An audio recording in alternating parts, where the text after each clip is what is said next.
So I'm just loosening with this pastry cutter.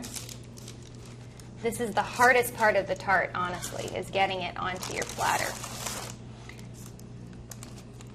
It would honestly be much easier if I had 2 of these. But there we go, with not too much trouble, you've got a lovely rustic tart. Clean up the edges a little bit. Now the last thing, and oh, by the way, to cut this, I would use a pizza cutter. It's just really easy to go lengthwise like that.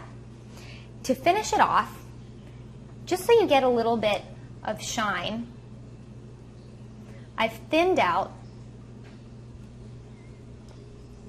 some apricot marmalade, and I've thinned it out just with water, and I'm just dotting the top of it just so that it glistens a little bit.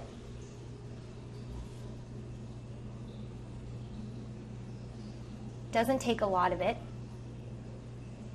and there's really not enough of it that you're going to taste it. It just makes it look kind of, have that finished look. And I'm going to add a few almonds to the top of it. Just some slivered almonds, like that. So you've got a little bit of crunch, you've got the buttery taste from the pastry, you've got the sweetness from the apples, and there you go. That's ready to go. Bring it to the table.